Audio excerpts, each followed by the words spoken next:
अस्सलाम वालेकुम। मैं हूँ राशिदा हाशमी।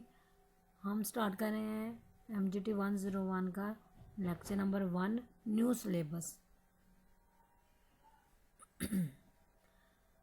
इसमें डेफिनेशन दी गई है अकाउंटिंग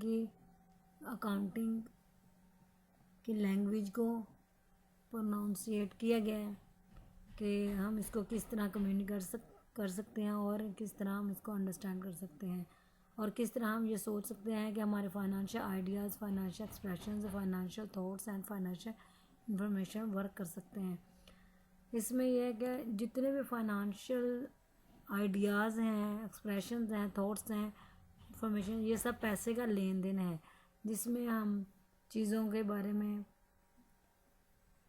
देख सकते हैं कि किस तरह हमें चीज़ों को परचेज़ करना और सेल करना है थ्रू मनी। मीडियम उन्होंने बताया हुआ है, लैंग्वेज भी एक मीडियम है अकाउंटिंग का, किस तरह हम उसको कम्युनिकेट कर सकते हैं, अंडरस्टैंड कर सकते हैं आइडियाज़ को, फीलिंग्स, एक्सप्रेशन को और इन्फॉर्मेशन को। फाइनेंशियल इन्फॉर्मेशन क्या होती है, जैसा कि पैसों की इन्फॉर्मेशन, रुपए पैसे का हिसाब किताब, उसको हम कहते हैं फाइनेंशियल इन्फॉर्मेशन। इसमें हमने मेजर करना है मनी को and causes a change in financial position of an entity is known as financial. जितना भी हमारा पैसे का लेन देन है, ट्रांजैक्शंस हैं, उसको हमने कहना है कि ये हमारी फाइनेंशियल इंफॉर्मेशन है। नेक्स्ट हम पढ़ते हैं सोर्स कौन से हो सकते हैं इंफॉर्मेशन, फाइनेंशियल इंफॉर्मेशन के 3 सोर्सेज हैं। इसमें है डीलिंग्स हो सकती हैं, ट्रांजैक्शंस हो सकती हैं जिसमें हम डीलिंग करते हैं, 2 और more persons involve money is known as transaction. अच्छा, जो हम पैसे का लेन देन करते हैं उसको हम ट्रांजैक्शन कहते हैं। और कुछ सोशल ट्रांजैक्शंस भी होते हैं, और वो किस तरह के होते हैं, किसी ने हमें गिफ्ट दिया, जो हमें गिफ्ट मिला है वो हमारे पास सोशल ट्रांजैक्शंस हैं। और इसमें अकाउंटिंग ट्रांजैक्शंस भी हैं। अकाउंटिंग का जो भी हमारा मॉनेटरी डीलिंग्स हैं बिटवीन 2 पर्सनस, 2 बिजनेस, वो भी हमारी अकाउंटिंग ट्रांजैक्शंस हैं। इवेंट्स के बारे में बात कर रहे हैं हम। इवेंट्स क्या होते हैं, anything that happens. There 2 types of events, monetary and non monetary events. इसमें मॉनेटरी इवेंट्स कौन से होते हैं, मॉनेटरी किसे कहते हैं, जो कैश पे लेन देन हो वो हमारे मॉनेटरी इवेंट्स हैं, और जो हम विदाउट कैश करते हैं यानी कि क्रेडिट बेस पे करते हैं वो हमें नॉन मॉनेटरी इवेंट्स हैं। या बार्टर सिस्टम का जो सिस्टम था उसको भी हम नॉन मॉनेटरी सिस्टम भी कह सकते हैं। अच्छा, नेक्स्ट है थर्ड, ये है condition. Condition is the third source of financial information. It requires certain adjustment to the made in already recorded transactions and events. Examples, fix assets to be depreciated according to their aspects useful life. अच्छा, इसमें मैं आपको थोड़ा सा explain कर देती हूँ। आप सोच रहे होंगे डेप्रिसिएशन क्या है। डेप्रिसिएशन गाड़ियों की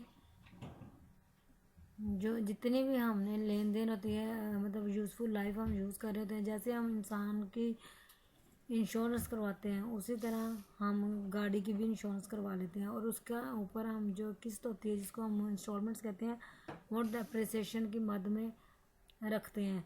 तो क्या करते हैं हम डेप्रिसिएशन की मद में 10 साल के लिए, सॉरी 1 से 10 साल के लिए हम वो पैसा सेव कर लेते हैं। तो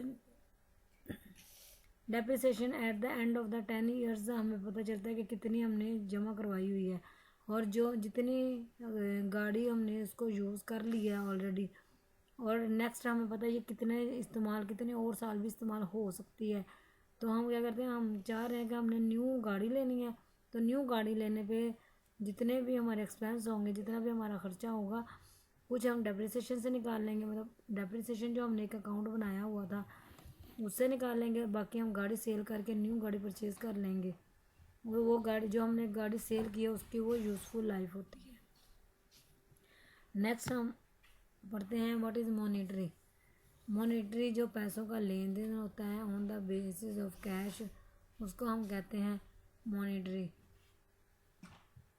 हमारी फाइनेंशियल पोजीशन, फाइनेंशियल स्टेटस, ये सब हमारे मॉनेटरी पॉलिसी है, हमारी मॉनेटरी पैसे का कैश का लेन देन है।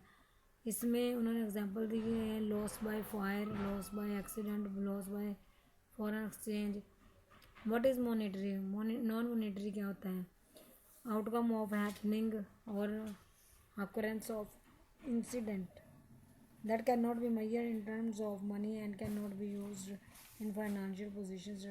वही बात जो मैंने आपको कहा था कि अच्छा इसमें ये भी आ सकता है कि आपको किसी ने गिफ्ट दिया, वो भी नॉन मॉनेटरी है क्योंकि मैंने खुद परचेज़ नहीं किया, या आपने खुद परचेज़ नहीं किया, आपको किसी ने गिफ्ट दिया, वो नॉन मॉनेटरी है। लेकिन यहाँ पे उन्होंने विनिंग ऑफ लूजिंग जो है विन हम करते हैं हम या लूज़ कर जाते हैं, कोई गिफ्ट वगैरह जो हमें मिलता है विनिंग पे, वो भी हमारा नॉन मॉनेटरी है। फाइनेंशियल पोजीशन कौन सी होती है? An entity status of resource and sources. Resources जो हमारे होते हैं वो हम शो करते हैं कि किस तरह हम अपनी चीज़ों को, हमारे पास पाकिस्तान में बहुत से ऑयल के रिसोर्सेज हैं जो बलूचिस्तान में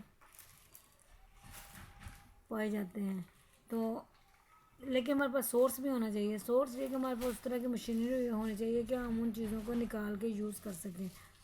जैसे कि हमारे एसेट्स हैं जो हम यूज़ कर रहे हैं, वो हाउस हमारे हैंड में है, वो हमारे रिसोर्सेज हैं। And source means financial thoughts entity make such assets. और वो सोर्सेज जो यूज़ करके हम बहुत सी चीज़ों को बना सकते हैं, यानी कि मशीनरी एक सोर्स है, उस सोर्स को यूज़ करके ना हम ऑयल वगैरह निकाल सकते हैं, उन चीज़ों को यूज़ कर सकते हैं, वो सोर्स है हमारा। Meaning of finance includes liability and owners equity. Asset जो हमने परचेज़ किया है फर्नीचर को में वो हमारे पास आया है 80,000 का, वो हमारे पास डेबिट है। और कंप्यूटर जो है वो हमने 10,000 का लिया है, वो भी हमारे पास आया है, वो हमारा डेबिट है। लेकिन हमने बैंक से लोन लिया है 35,000 का, वो हमारा क्रेडिट है। अदर पेबल, कुछ अदर पेबल्स हैं 15,000 के, वो हमारे क्रेडिट है। और ओनर्स इक्विटी जो होती है हमारे कैपिटल की, वो भी हमारी 40,000 की क्रेडिट बेसिस पे चल रहे हैं। हमारे एसेट्स बराबर होते हैं liabilities plus owners equity. Functions of financial accounting cycles. Classifying हम करते हैं इन तमाम फाइनेंशियल अकाउंटिंग के फंक्शंस को, जिसमें assets, liabilities, income, expense and owners equity.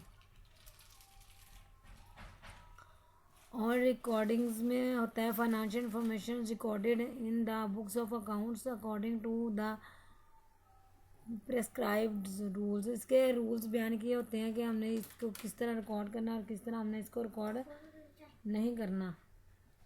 Summarising recording financial information is summarised in another books of accounts. हमने summary बयान करनी होती है कि हमने क्या डेबिट किया, क्या क्रेडिट किया, और उसके बाद हमारे पास जो आ जाता है वो जो हमारे पास एट द एंड आता है, हमने उसको समराइज़ करना होता है कि डेबिट कौन सी चीज़ें हैं, क्रेडिट कौन सी चीज़ें हैं, और हमने उसका एक लेजर बनाना होता है। रिपोर्टिंग में भी यही होता है कि हमने अकाउंटिंग कोई की रिपोर्ट किस तरह बनानी होती है, जितनी चीज़ें हमारी डेबिट है, जितनी चीज़ें हमारी क्रेडिट है, और जितने भी हमने ऑन बिहाफ ऑफ पे कर देते हैं किसी को भी लॉन्ग टर्म लाइबिलिटीज़ या लॉन्ग टर्म एसेट्स के मद में, तो उसकी भी एक रिपोर्ट बन जाती है जिसको हम प्रिपेयर करते हैं फाइनेंशियल स्टेटमेंट के नाम से। फिर उसके बाद हमने उसको एनालिसिस करना होता है कि एट द एंड हमारे पास क्या बच गया एसेट्स में, लाइबिलिटी में, तो वो हमने उनको किस मद में किस तरह यूज़ करना है। अच्छा, नेक्स्ट है elements of financial statements. Assets है, इसमें assets are the properties and possessions of the business और any other providing benefits to the business in a future called as. अरे जितने अच्छा पोजेशन ऑफ द बिजनेस है, हमने अपनी बिजनेस की जो पोजीशन है उसको किस तरह चेक करना है कि हमारे पास at the end of the years या फ्यूचर टाइम के लिए हमारे पास कितने एसेट पड़े होने चाहिए, कितना हमारे पास बिजनेस होना चाहिए। और इसी तरह इनकम जो होती है, जो हम परचेज़ करते हैं कोई भी चीज़ इनकम पे करके, या हमें कोई इनकम पे करता है और हम उनकी सर्विसेज उसको पे करते हैं, या गुड्स और सर्विसेज को हम चार्ज करते हैं, वो हमारी इनकम होती है। एक्सपेंस होते हैं एक्सपेंस, हम उसको cost of incurred to earn revenue. अब एक्सपेंस को समझने के लिए एक चीज़ छोटी सी मिसाल देती हूँ। जैसे हमने लाहौर से कोई चीज़ मंगाई है, लेकिन हम बैठे बिहाड़ी में हैं, तो हमने क्या करना है भला, हमने वो किराया जो पे करना है ना, हमारे घर तक हमारा माल हमारी बिल्टी आने तक जो हमने पैसे पे करने हैं, वो हमारे एक्सपेंस होते हैं। लायबिलिटीज़ जो होती हैं वो हमारी जिम्मेदारियाँ होती हैं, ऑब्लिगेशंस होती हैं, जिम्मेदारियाँ होती हैं बिज़नेस की, कि जो हमने एट द फ्यूचर डेट हमने पे करनी होती हैं। लायबिलिटीज़ जो होती हैं वो ओनर के ऊपर डिपेंड करती हैं। बिज़नेस का जो ओनर होता है उसने कैपिटल की मद में वो सारी चीज़ें इनकम्स को पे करना होता है, लायबिलिटी को सारी पे करना होता है in at liability side, credit side पे। अच्छा, ओनर इक्विटी क्या होती है? वो पैसा जो ओनर जो होता है किसी भी बिज़नेस का, वो बिज़नेस को स्टार्ट करने के लिए लगाता है, वो ओनर का पैसा होता है और वो ओनर की इक्विटी होती है। Equity is the resident interest in assets on the entity after deducting all the liability. हमने जितने भी किसी की लायबिलिटीज, जितना भी किसी का क्रेडिट पे करना था, वो पैसा देने के बाद जो हमारे पास जो हमारा एसेट बच जाता है उसको हम ओनर इक्विटी कहते हैं। जो eight the end of the year जो हमारे पास प्रॉफिट की सूरत में भी, नेट प्रॉफिट की सूरत में भी आ सकता है, और ड्राइंग्स की सूरत में, डिविडेंड की सूरत में, कैपिटल की सूरत में हमें हमारे पास आता है। नेक्स्ट है profit and non profit. Profit economic activities जो होती हैं, जो हम बिज़नेस करते हैं, ज़ाहिर है हम ये सोच के कहते हैं कि हमने बिज़नेस करना है तो प्रॉफिट के लिए करना है। Owners and all of the its risk and rewards also belongs to owners. वो सारा प्रॉफिट के बेस पे ओनर्स हमेशा बिजनेस करता है, जो भी होता है। नॉन प्रॉफिट ऑर्गेनाइजेशंस भी होते हैं, जो एनजीओज के नाम सुने होंगे, जो वर्क करती हैं, वो नॉन प्रॉफिट ऑर्गेनाइजेशंस होती हैं, जो वॉलंटरी होती हैं, मोटिवेट करती हैं लोगों को दूसरों की हेल्प करने में, वो नॉन प्रॉफिट ऑर्गेनाइजेशंस होती हैं। अच्छा, नेक्स्ट है सेपरेट एंटिटी कॉन्सेप्ट। अच्छा, सेपरेट एंटिटी कॉन्सेप्ट ये है कि जो हमारी गली की नुक्कड़ पे जो शॉप वाला बैठा हुआ है, वो क्या कर रहा है भला, वो उस अपना छोटा सा एक शॉप बना के बैठा हुआ है, तो वो एक सेपरेट एंटिटी है। उसके साथ कोई और शेयर होल्डर नहीं है, उसके साथ कोई और पार्टनर नहीं है, वो उसका ज़ाती बिजनेस है। वो अपने ऑल एक्सपेंसेस जो वो खुद अपने बिहाफ पे personal expense like food, medicine, cloth, housing, rent etcetera, हर चीज़ वो उसने खुद कमा के, तो वो हर चीज़ उसने खुद अपनी फैसिलिटीज़ को पूरा करना होता है। तो ये चीज़ें होती हैं सेपरेट एंटिटी। एक छापड़ी वाला, दुकान वाला, या एक रेहड़ी वाला, ये हर शख्स जिनको भी हम देख रहे हैं, ये सारे सेपरेट एंटिटी हैं। उम्मीद है आप लोगों को मेरी लेक्चर की अच्छे से समझ आ गई होगी। शुक्रिया।